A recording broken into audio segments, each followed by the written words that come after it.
Definitivamente ha sido el periodo más intenso y de mayor aprendizaje que yo en toda mi vida profesional he tenido.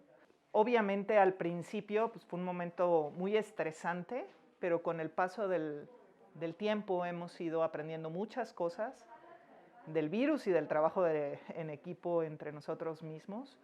Y pues eso nos ha ido haciendo más bien crecer, ¿no? Crecer como profesionistas y para los pacientes, ¿no?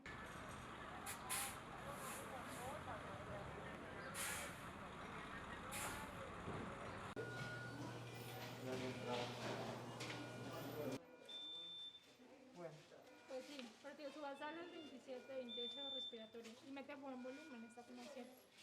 Un trabajo duro, pero se ha reforzado por el trabajo en equipo que a través de enfermeras, camilleros, médicos residentes, médicos adscritos, hemos logrado consolidar como algo muy firme aquí. Nosotros empezamos desde que cambió el año en 2020 a preparar al INER. Como teníamos noticias de fuera de cómo estaba el contagio, de que pues, no había vacuna, etcétera, etcétera, pues simplemente lo preparamos lo más que pudimos en términos de número de camas para pacientes críticos. Pues crecimos 9 veces, ¿no? Crecimos a 200. Luego, pues sí, se pidieron muchas contrataciones de enfermería, médicos generales que pudieran apoyar en muchas otras cosas, en cuestiones administrativas, en cuestiones de toma de muestras, en cuestiones que un médico general domina, ¿no? Y pues enfermería creció muchísimo, ¿no? Porque sí es necesario, o sea, para un paciente crítico, una enfermera puede tratar máximo 3 pacientes. Pues replantear una cantidad de camas para críticos tan grande implicaba duplicar el personal de enfermería probablemente, y se hizo. Hacíamos juntas probablemente una vez a la semana para replantear los tratamientos, porque el COVID tuvo tratamientos en evolución. Fueron unos al principio, se propusieron muchísimas cosas, hicimos ensayos clínicos para ver qué medicamentos eran útiles o no, analizábamos muchísima bibliografía para ver qué era útil y qué no.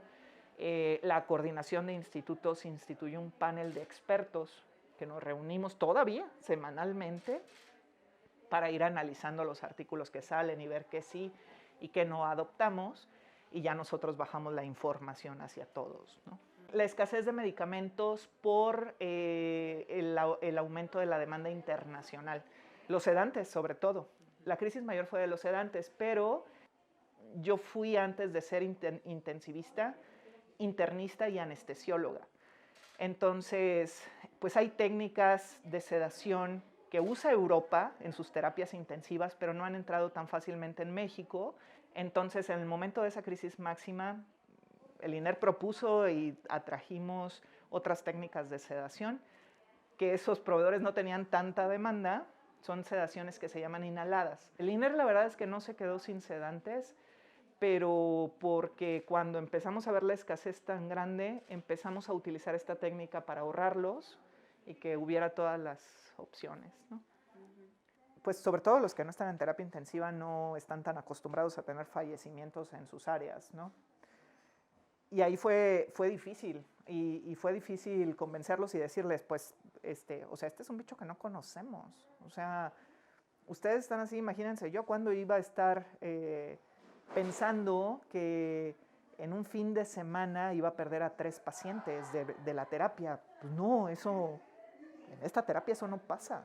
Pero la mortalidad de COVID al principio se reportó arriba del 40%, ¿no? En el mundo, no nada más en estos hospitales, ¿no?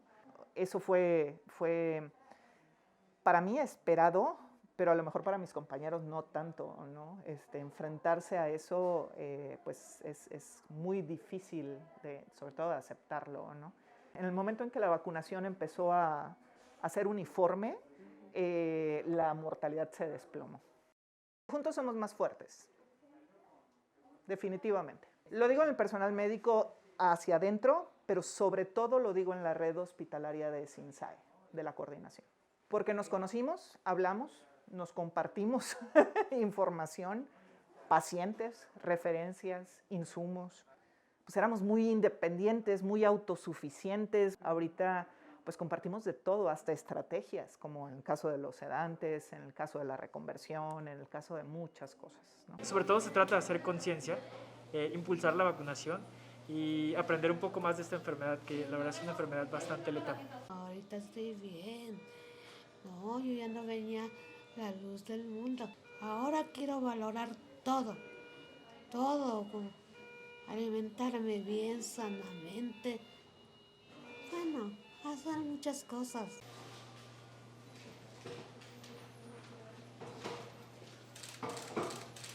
Yo creo que no podemos bajar la guardia, ¿no? Esto tenemos que estar así, tenemos que estar unidos, capacitados, estructurados, listos para, de hecho lo hemos hecho varias veces,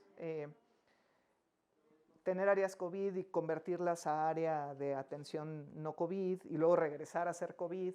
Esa flexibilidad tenemos que mantenerla.